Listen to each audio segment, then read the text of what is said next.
Breaking news. పశ్చిమాసియా యుద్ధం నేపథ్యంలో అమెరికా అధ్యక్షుడు ట్రంప్ సంచలన వ్యాఖ్యలు చేశారు. త్వరలోనే ఇరాన్ యుద్ధం ముగింపు దశకు చేరుకుంటుందని వెల్లడించారు. డొనాల్డ్ ట్రంప్ రష్యా అధ్యక్షుడు పుతిన్తో దాదాపు గంట సేపు ఫోన్లో కీలక అంశాలపై చర్చించారు. అమెరికా, ఇజ్రాయెల్, ఇరాన్ మధ్య జరుగుతున్న యుద్ధాన్ని త్వరగా ముగించేందుకు పుతిన్ కొన్ని ప్రతిపాదనలు చేసినట్లు రష్యా అధికారిక వర్గాలు వెల్లడించాయి. వాషింగ్టన్ చొరవతో జరిగిన ఈ చర్చల్లో యుద్ధాన్ని దౌత్య మార్గాల ద్వారా పరిష్కరించుకోవడంపై ఇరువురు నేతలు తమ అభిప్రాయాలను పంచుకున్నట్లు తెలిపింది. గతంలో అంచనా వేసిన 4-5 వారాల కన్నా ముందే ముగిసిపోతుందని అమెరికా అధ్యక్షుడు ట్రంప్ అన్నారు. ఇరాన్కు ఇప్పుడు నేవీ, ఎయిర్ ఫోర్స్ కమ్యూనికేషన్లు లేవని, వారి క్షిపణులు చెల్లాచెదురుగా పడుతున్నాయని తెలిపారు. We've had tremendous success. But while we're doing all of these things, we're achieving major strides toward completing our military objective. And some people could say they're pretty well complete. We've wiped every single force in Iran out very completely. Most of Iran's naval power has been sunk. It's on the bottom of the sea. It's almost 50 ships. I was just notified it's 51 ships. I didn't know they had that many. Every place we've పశ్చిమాసియా యుద్ధం నేపథ్యంలో America అధ్యక్షుడు Trump సంచలన వ్యాఖ్యలు చేశారు. త్వరలోనే Iran యుద్ధం ముగింపు దశకు చేరుకుంటుందంటూ కూడా వెల్లడించారు.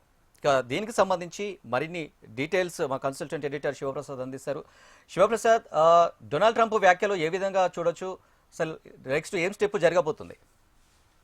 ప్రధానంగా ఆయిల్ ప్రైసెస్ ఎప్పుడైతే చాలా తీవ్రంగా పెరిగిపోయేటటువంటి పరిస్థితి ఏర్పడిందో చాలా దేశాలు ఇప్పటికే అలకల్లో పడుతున్నటువంటి పరిస్థితి ఉంది. ముఖ్యంగా ఏషియాలో ఉన్నటువంటి ఇటు బంగ్లాదేశ్ కానీ అటువైపు పాకిస్తాన్ కానీ ఇవన్నీ కూడా చాలా తీవ్ర గందరగోళ పరిస్థితుల్లో ఉన్నాయి. ఇప్పటికే పెట్రోల్ డిపోట్స్ ఏవైతే ఉన్నాయో అవన్నీ కూడా వారానికి 3 రోజులే పనిచేసేటటువంటి పరిస్థితులు ఉన్నాయి. అందువల్ల పెట్రోల్ హైక్ విపరీతంగా ఎక్స్పెక్ట్ చేస్తున్నారు అక్కడ. అందువల్ల గవర్నమెంట్ ఆఫీసర్స్ ఇచ్చినవన్నీ కూడా కేవలం వారానికి 4 రోజులే పాకిస్తాన్ లో పనిచేస్తున్నటువంటి పరిస్థితి ఉంది. బంగ్లాదేశ్ లో కూడా దాదాపు అదే పరిస్థితి. వాళ్ళు కూడా యూనివర్సిటీస్ అన్ని మూసేశారు. ఎక్కడ వీలైనంత వరకు పెట్రోల్ కన్సంప్షన్ వీలైనంత తగ్గించడానికి ప్రయత్నం చేస్తున్నటువంటి పరిస్థితి కనిపిస్తోంది. భారత్ లో ఇంకా అటువంటి పరిస్థితి రానప్పటికీ కూడా దాదాపు భారత్ లో కూడా కొంతకాలం పాటు మాత్రమే ఈ నిల్వలు కొనసాగేటటువంటి అవకాశం ఉంది.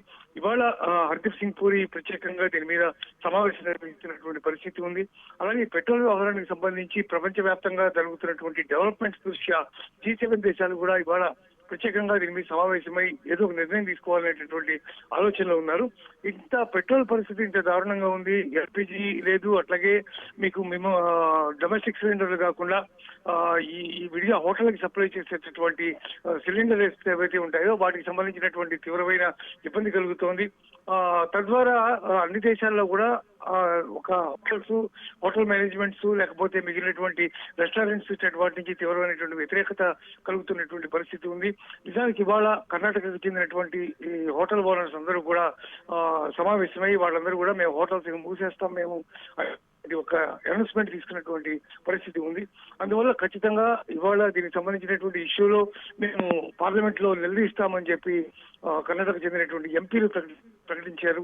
అందువల్ల ఇవన్నీ కూడా ఆయిల్ సర్చెస్ ఎప్పుడైతే హెవీగా ఉన్నాయో వాటిని దృష్టిలో పెట్టుకుని ట్రంప్ అడ్వైజర్స్ అందరూ కూడా ఆయన్ని సలహా ఇచ్చినట్టుగా సమాచారం ఉంది.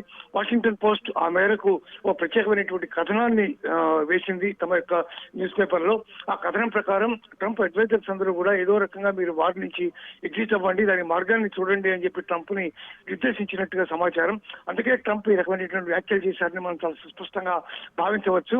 ఏదో రకంగా ఈ ఆయిల్ ప్రైజెస్, ఈ హడావడి, ఆయిల్ షార్టేజ్ వీటి నుంచి మనం తప్పించుకోవాలంటే అంతకుమించి మార్గం లేదు అనే విషయాన్ని వాళ్ళు చాలా సుస్పష్టంగా ట్రంప్ చెప్పిన నేపథ్యంలోనే ఇందాక మీరు చెప్పినటువంటి ఇంట్రోలో మీరు చెప్పినటువంటి వారు తొందరగానే ముగిసిపోతుంది అనుకున్న దానికంటే వ్యాఖ్యలు ట్రంప్ నుంచి వచ్చినట్టుగా మనం భావించవలసి ఉంటుంది.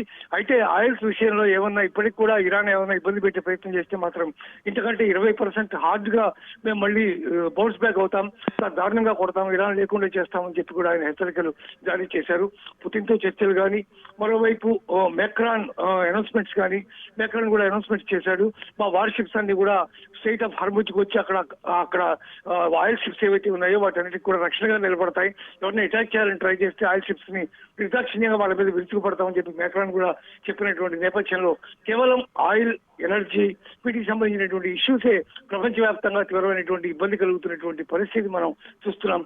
దాన్ని దృష్టిలో పెట్టుకుని ట్రంప్ ఇలాంటి అనౌన్స్మెంట్ చేశాడని మనం చెప్పుకోవచ్చు అనేది. శివప్రసాద్, ఈ నేపథ్యంలో ఇరాన్ ఇజ్రాయెల్ యుద్ధంపై భారత్లోని యుఏఈ రాయబారి ఎవరైతే ఉన్నారో హుస్సేన్ హసన్ మిర్జా కీలక వ్యాఖ్యలు అయితే చేశారు. అది ఏంటంటే ప్రధాని మోదీ నుంచి అయితే మాత్రం ఇటు ఇజ్రాయెల్ కావచ్చు, ఇరాన్ కావచ్చు, ఒక్క ఫోన్ కాల్ ద్వారా యుద్ధాన్ని ఆపేయచ్చు అని ఒక ఆశాభావాన్ని అయితే వ్యక్తం చేశారు. ఇలా చూడవచ్చు ఈ నెల వ్యాఖ్యలు.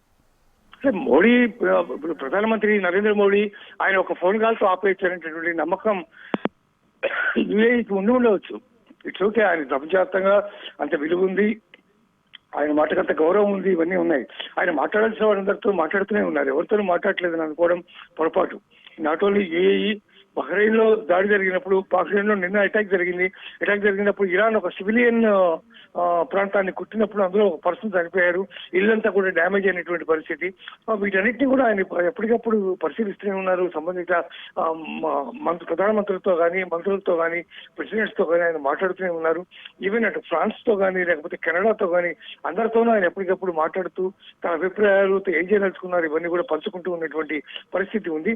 కానీ దౌత్యపరంగా మనకు ఉన్నటువంటి ఇబ్బందులు, అమెరికాతో ఉన్నటువంటి వాణిజ్య సంబంధాలు, ముఖ్యంగా అతను ఏవైతే ఇంత హెవీ ట్యాక్స్ అందరి మీద ఇంపోజ్ చేసి ఈ రకంగా ప్రపంచ దేశాలన్నింటినీ కూడా తీవ్రమైనటువంటి ఇబ్బంది పెట్టాడో, అటువంటి పరిస్థితుల్లో దానికి తగిన విధంగా నెమ్మదిగా దాంట్లోంచి మనంతరం మనం సామర్థ్యాన్ని పెంచుకునేటటువంటి పరిస్థితికి వెళ్ళాలి.